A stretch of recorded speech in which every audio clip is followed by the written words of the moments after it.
तर हाय मित्रांनो, तर जसं की तुम्हाला मी सांगितलं होतं की माझी बहीण आहे गावामध्ये समीक्षा सावंत करून, तर जिला वाघाचा एक्सपिरियन्स आलेला होता, तर ती आपल्या समोर आहे. समीक्षा हाय कर.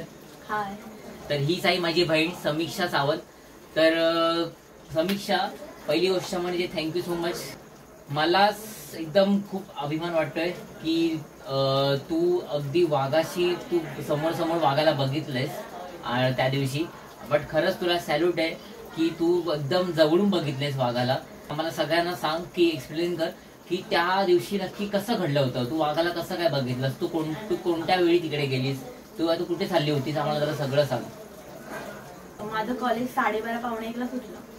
घरी यायला मला 1-1.5 तास चालत यायला लागतं. दररोज चालत येते ना, नेहमीच्या टायमिंगवर आले होते.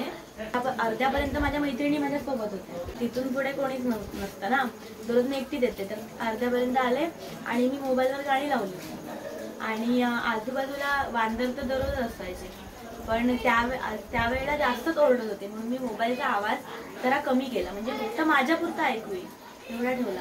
नंतर मी पुढे गेले तर अजून वांदर जास्त ओरडायला लागले, म्हणून मी मोबाईलची गाडी पूर्णच बंद केली आणि पाठी वाळून बघितलं की कोण आहे का पाठी. आणि नंतर मी पाठी बघून लगेच पुढे बघितलं तर माझ्यापासून तो 100 मीटर अंतरावर वाघ होता. वाघ आणि त्याची 3 पिल्लं होती. पहिले मी घाबरले, म्हणजे 2-4 मिनिटं मला काही सुचलंच नाही. नंतर मग भीती वाटायला लागली. मग मी तशीच रिटर्न पळून जवळजवळ 1 किलोमीटर पाठी आली पळून. मग तिथं मी थांबले होते, तिथे बसले 10 मिनिटं. मी रडत होते, नेटवर्क पण नव्हते, घरी फोन करून सांगत. मी तिथे थांबले आणि मग थोड्या वेळात अर्ध्या-पाऊण तासाने एक माझा भाऊ गेला बाईक घेऊन. मग मी त्याला म्हटलं की मला तू अर्ध्यावर नेऊन सोड. त्याचं नाव आर्यन सावंत. मग त्याने मला अर्ध्यावर नेऊन सोडलं. तो पण घाईत होता, रत्नागिरी जाणार होता, पण त्याने मला अर्ध्यावर नेऊन सोडलं. मग तिथून पुढे खाली चालत मी परत गेले, एकटीच गेले.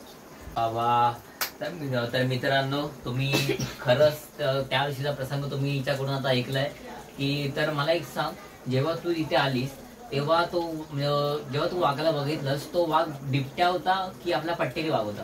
पट्टेरी वाघ. पट्टेरी वाघ. आणि त्याचं किती तरी केवढा होता? छोटा होता की मीडियम की एकदम मोठा होता? Medium size.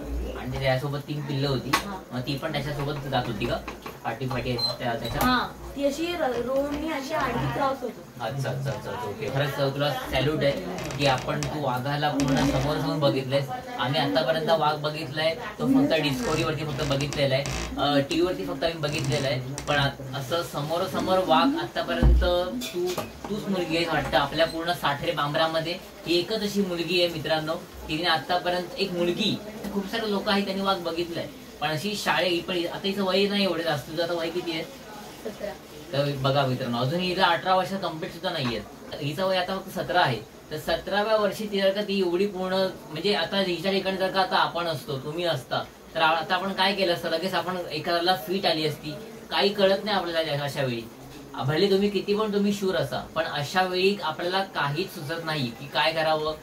एखाद्या माणसाला इकडे फिट आली असती, एखाद्या माणूस इकडे चक्करून पडला असता. थोडीफार ती घाबरलीच, आणि ते तर साहजिक गोष्ट आहे, कोण पण घाबरणारच अशा वेळी. पण समीक्षा, आणि फक्त मला एवढं सांग, जेव्हा तू वाघाला बघितलंस त्याच्यानंतर मग तुझं ते एक्सप्रेशन, तुझी ती फिलिंग तेव्हा कशी होती? त्यावेळेला तर मला पहिलं तर 5 मिनिटं सुचलंच नाही. माझे हातपाय थरथरायला लागले होते आणि मला काहीच सुचत नव्हतं. म्हणजे मी काय करू हे कळत नव्हतं, रडायला येत होतं, काहीच कळत नव्हतं. मग मी म्हटलं की पुढे तर मी जाऊ शकत नाही, कारण पुढे तर वाघ होता. म्हणून मी पाठी आले, आणि पाठी मी धावत एवढी आले ना की मी तो चढला 1-2-4 मिनिटं, आणि नंतर माझे पाय लटपटायला लागले. माझ्या पायात ताकद नव्हती, तरी पण मग मी 1 किलोमीटर धावत परत पाठी. अरे बापरे मित्रांनो, तुम्ही ऐकताय हिच्याकडून स्टोरी, आणि हे खरं घडलेलं आहे. फक्त एवढंच की अशा प्रसंगांची व्हिडिओ शूट वगैरे आपण करू शकत नाही, कारण तिकडे सगळ्यात महत्वाचा आपला जीव असतो. आणि अशा वेळी तिच्यासोबत तिकडे कोण नव्हतं, ना छोटं ना मोठं. ती एकटीच मुलगी तिकडे होती, ज्या पाठीला बॅग होती कॉलेजची, बरोबर ना? कॉलेजची ज्या बॅग होती, प्लस ना तिच्याकडे मोबाईल होता. आणि भरी मोबाईल असता तरी ती काही करू शकली नसती, कारण तो शेवटी वाघ आहे. आणि वाघ हा मित्रांनो वाघ असतो, आणि माणूस हा माणूसच असतो, हे तर आपल्या सर्वांना माहितीच आहे. मग फक्त मला फक्त हे सांग, जेव्हा तू इथे आलीस, जेव्हा तू खालपर्यंत पोहोचलीस, तेव्हा घरी सगळ्यांना म्हणजे तेव्हा समजलं का आई वडिलांना? एकतर नेहमी कधी उशीर एवढा होत नाही.